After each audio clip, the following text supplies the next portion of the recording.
Então, vocês sabem que a nossa tarefa é uma tarefa árdua, mas é uma tarefa nobre, porque a gente vai ter que entregar esse país melhor, esse país mais saudável do ponto de vista da saúde mesmo, mais saudável do ponto de vista do ganho da massa salarial, mais saudável do ponto de vista dos pequenos e médios empreendedores deste país, dos pequenos e médios produtores rurais, mais saudável do ponto de vista da educação e mais saudável do ponto de vista da civilidade. Esse país vai voltar a viver democracia. E isso foi mostrado na nossa posse. Eu recebi um telefonema de uma pessoa importante que vocês conhecem, talvez um dos melhores escritores do país, o Fernando de Moraes. Fernando de Moraes me telefonou para dizer o seguinte: ele tinha participado da posse na Argentina em 1972. E ele dizia que aquela posse da Argentina tinha sido a posse mais bonita que ele tinha visto. E depois da nossa posse, ele falou: vocês bateram de 10-0 na posse que eu achava mais bonita da história da eleição no mundo. E eu penso que nenhum de nós jamais tinha visto um povo emocionado, um povo motivado, como nós vimos na nossa posse. Há muito tempo a gente não via tanta alegria, tanto sorriso estampado na fisionomia de homens, mulheres, crianças, velhos.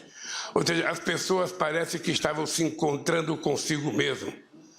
E nós queremos que isso aconteça todo dia. É preciso acabar com as brigas familiares.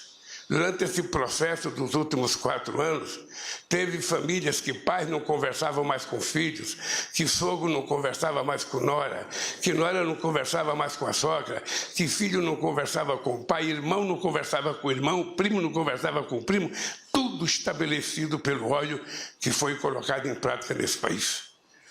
E a nossa posse mostrou que é possível a gente fazer esse país voltar a sorrir. É possível fazer essas pessoas voltarem a sonhar.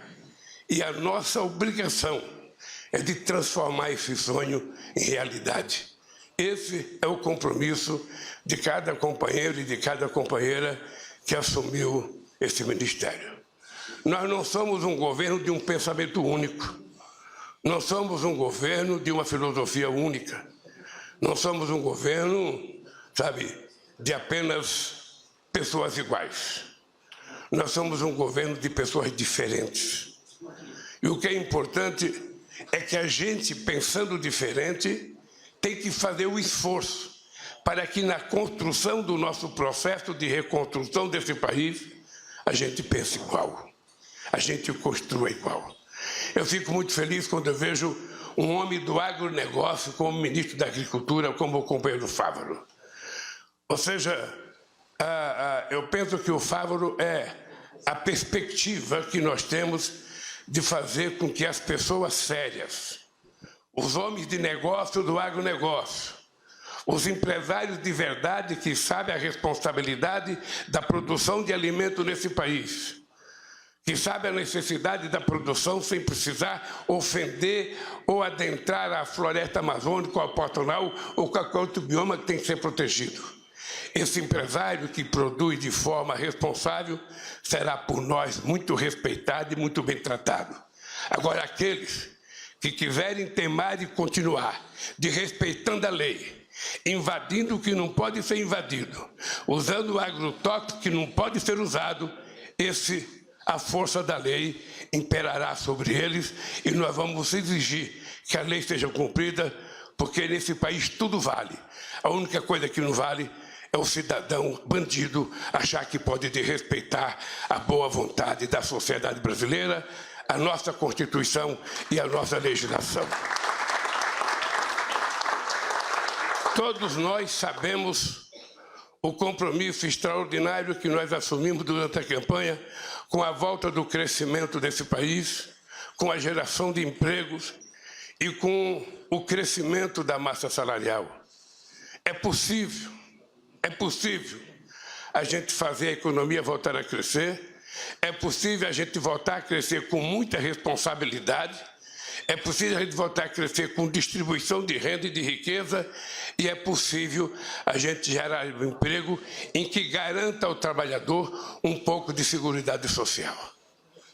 Nós queremos efetivamente investir muito no fortalecimento do sistema cooperativo nesse país. Queremos investir muito no micro e pequeno empreendedor. Queremos investir muito no pequeno e médio empresário.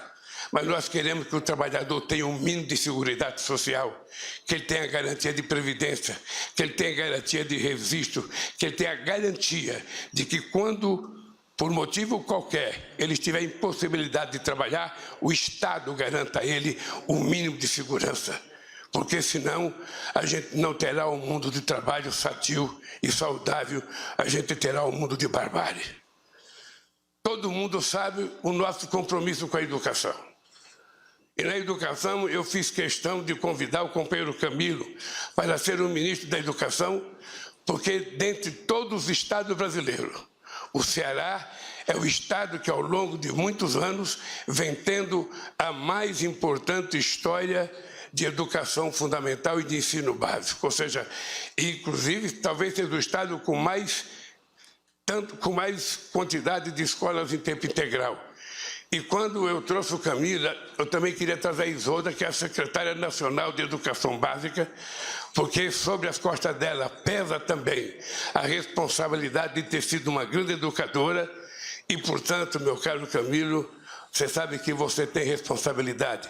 A semana que vem, eu já quero ter uma reunião com você para discutir o que a gente vai visitar, sabe, de reforma em escola, porque nós temos 4.000 obras na área da educação paralisadas.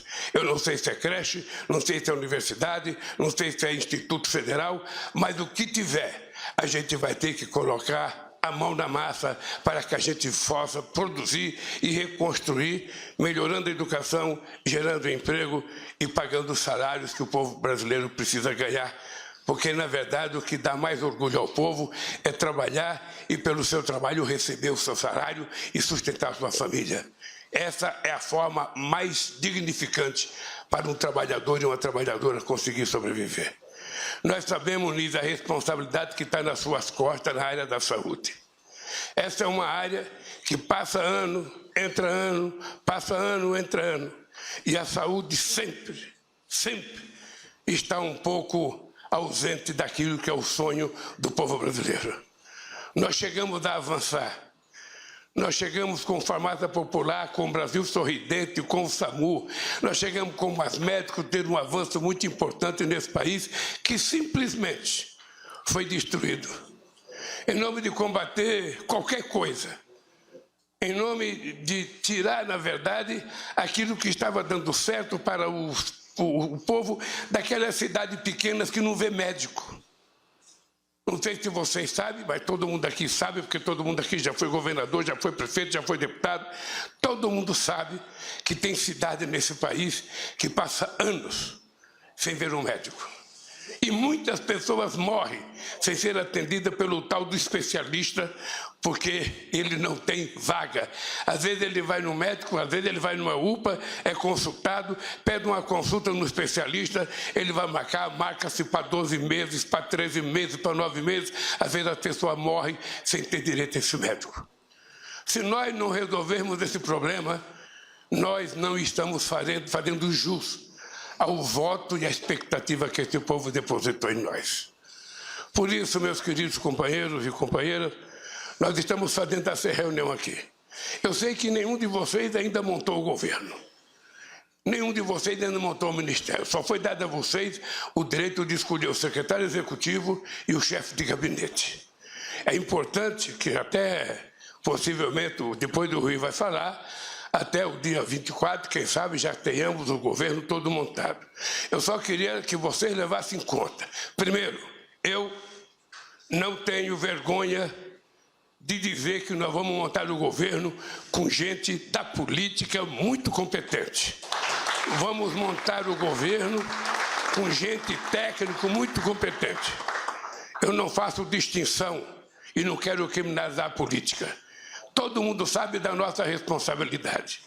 Todo mundo sabe que a nossa obrigação é fazer as coisas corretas, é fazer as coisas da melhor forma possível. Quem fizer errado sabe que tem só um jeito. A pessoa será simplesmente, da forma mais educada possível, convidada a deixar o governo, e se cometeu algo grave, a pessoa terá que se colocar diante das investigações e da própria justiça. Eu já carreguei na pele muitas coisas ruins. Eu já presidi esse país 8 anos e fiz muitas reuniões nessa mesa. A mesa era menor, não era tão grande e tão sofisticada, era mais rústica. Mas essa aqui está mais bonita. E eu só tenho um compromisso com esse país. Primeiro, ser honesto com o povo brasileiro e ser leal e honesto com vocês. Eu primeiro sou grato a todos vocês terem aceito o convite que foi feito para vocês fazerem parte do governo. Segundo, muitos de vocês são resultado de acordos políticos, porque não adianta a gente ter o governo tecnicamente mais formado em Harvard possível e não ter um voto na Câmara dos Deputados e não ter um voto no Senado. É preciso que a gente saiba que é o Congresso que nos ajuda. Nós não mandamos no Congresso, nós dependemos do Congresso e, por isso, cada ministro tem que ter a paciência e a grandeza de atender bem cada deputado, ou cada senador, ou cada senadora que o buscar. Porque, senão, quando a gente vai pedir um voto, que a gente vai falar com o deputado ou com o senador, e diz: não, eu não vou votar porque eu fui em tal ministério, nem me receberam, me deram um chá de cadeira de 4 horas, o ministro nem serviu um cafezinho, uma água. Eu não quero isso. Nós temos que saber que nós é que precisamos manter uma boa relação com o Congresso Nacional, e cada um de vocês, ministros, tem a obrigação de manter a mais harmônica relação com o Congresso Nacional. Não tem importância que você divija de um deputado ou do senador. Quando a gente vai conversar, a gente não está propondo casamento, a gente está propondo aprovar uma tese ou fazer uma aliança momentânea em torno de algum assunto que interessa ao povo brasileiro. E eu quero dizer para vocês que vou fazer a mais importante relação com o Congresso Nacional que eu já fiz. Eu já tive 8 anos na presidência e eu quero dizer aos líderes, ao Jacques Wagner, ao Guimarães, ao Randolph, que dessa vez vocês não se preocupem, que vocês vão ter um presidente disposto a fazer tantas quantas conversas for necessário com as lideranças, com os partidos políticos, com o presidente Rodrigo Pacheco e com o presidente Arthur Lira. Não tem veto ideológico para conversar e não tem assunto proibido em se tratando de coisas boas para o povo brasileiro. Então eu quero que vocês saibam que vocês contem comigo, porque eu tenho consciência que não é o Lira que precisa de mim. É o governo que precisa da boa vontade da presidência da Câmara. Não é o Pacheco que precisa de mim. É o governo que precisa, de um bom relacionamento com o Senado. E assim nós vamos governar esses 4 anos. Eu tenho dito para todo mundo que esse será o mandato da minha vida. Todo mundo sabe que eu tenho uma obsessão para acabar com a fome nesse país, eu tenho uma obsessão para garantir e melhorar a saúde para esse povo, e eu tenho uma obsessão porque eu conheço muita gente que morreu com receita no criado, e na beira da cama e não tinha R$50 para comprar um remédio. E agora a questão da educação. Nós precisamos, de uma vez por todas, dar um salto de qualidade no ensino fundamental e no ensino básico. É preciso que a gente tome consciência.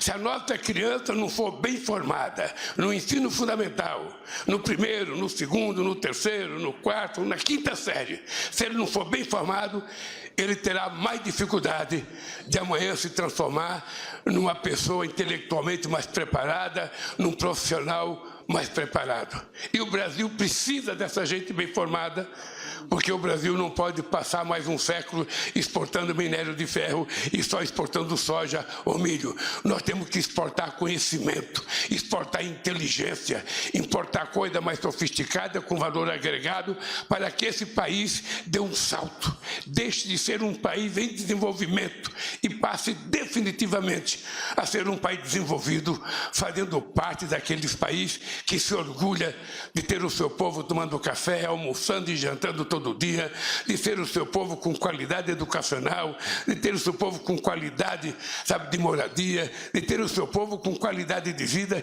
que é o que todos nós prometemos durante toda a nossa vida. Por isso, companheiros e companheiras, nessa primeira nossa reunião, Margarete, se prepare, porque nós vamos ter que fazer uma revolução cultural nesse país. Se prepare que nós vamos fazer, esse povo precisa de cultura, porque parte da violência que existe nesse país, ela não existe por falta de polícia, Flávio Dino, ela existe pela ausência do Estado no cumprimento das suas obrigações. Está faltando escola, está faltando saúde, está faltando lazer, está faltando esporte, está faltando quase tudo. Um jovem sem área de lazer, um jovem que mora num barraco de 3 ou 4 metros quadrados, que quando abre a porta não tem 1 metro quadrado para ele brincar. Que jovem nós estamos criando? Que brasileiro ou brasileira saudável a gente está criando? Então o Estado, ao invés de cumprir, ao invés de culpar o povo pobre da periferia, a gente tem que culpar a ausência do Estado e nós vamos fazer um esforço, companheiros, para estar presente aonde o povo precisa de nós. Esse é um compromisso que eu não arredarei o pé. E por isso eu digo todo dia, vocês vão ver um senhor de 77 anos, com energia de 30 só, e que não vai ter 1 minuto de cansaço, enquanto a gente não conseguir resolver o problema dessa sociedade. Nós já provamos uma vez que é possível. Nós já provamos, esse país já foi a 6ª economia do mundo. Esse país já aumentou o salário mínimo em 74%. Esse dia eu fui conversar com uma pessoa que disse, olha, mas agora foi bancarizado 16 milhões de pessoas.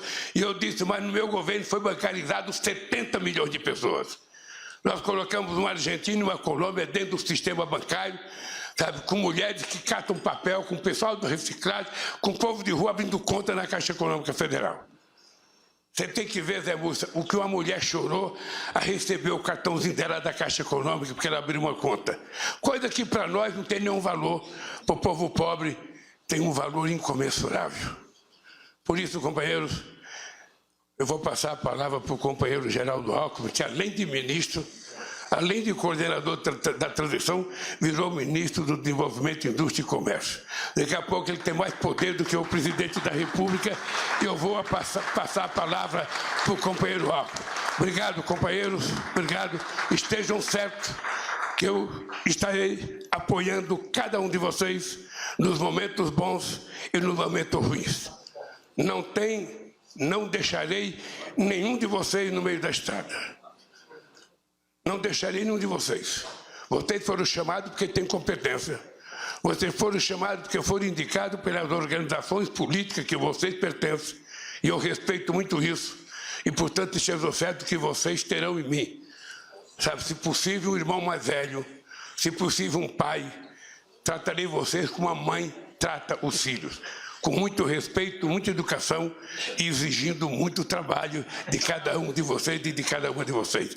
Obrigado, companheiro. Com a palavra, o nosso querido companheiro Geraldo Alckmin.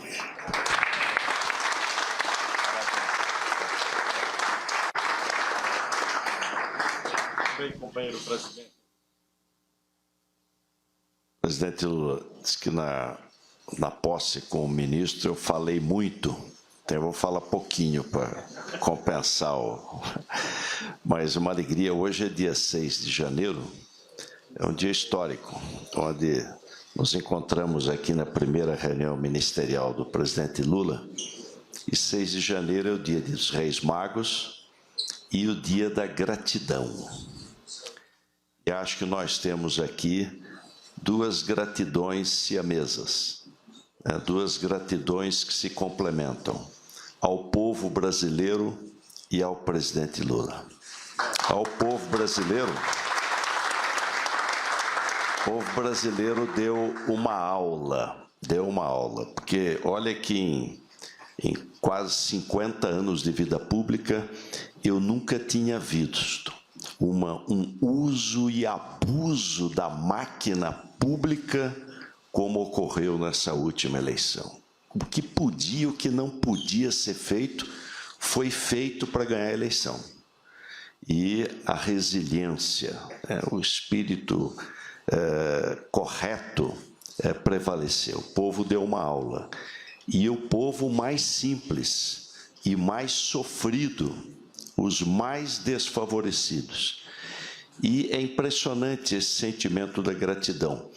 Antes da posse, presidente, finzinho de dezembro, eu, perto de casa, tenho um boteco, apelidei de Palácio do Português, é o Boteco do Português, que eu ia despachar lá, e eu fui a pé, e tem um ponto de táxi ali na esquina. Eu, doutor Geraldo. Aí fui lá, dei um abraço neles, e um deles, ele é aposentado. Então, ele deve ganhar um salário mínimo do INSS e fica ali no ponto de táxi para poder complementar um pouco a renda. Olha, queria agradecer. Nós já tivemos, pela primeira vez, aumento real do salário mínimo. Aí foi o Wellington, cadê o Wellington? O Wellington que colocou, foi 1,5%, não foi, Wellington? Impressionante, foi 1,5%, mas foi aumento real. Transmita ao presidente Lula o nosso agradecimento. Transmita a ele o nosso abraço. Já tivemos esse ano o aumento real do salário mínimo.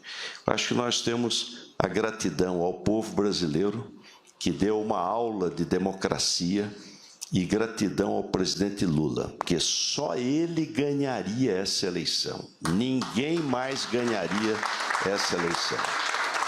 E gratidão a gente retribui com trabalho. Então, a nossa responsabilidade de cada um de nós aqui é enorme, né?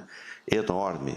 Frente ao presidente, que nos proporcionou essa confiança, essa oportunidade de trabalharmos pelo povo, e frente ao povo brasileiro, que deu uma aula nesse processo democrático. Bom trabalho, presidente Lula. Conte conosco.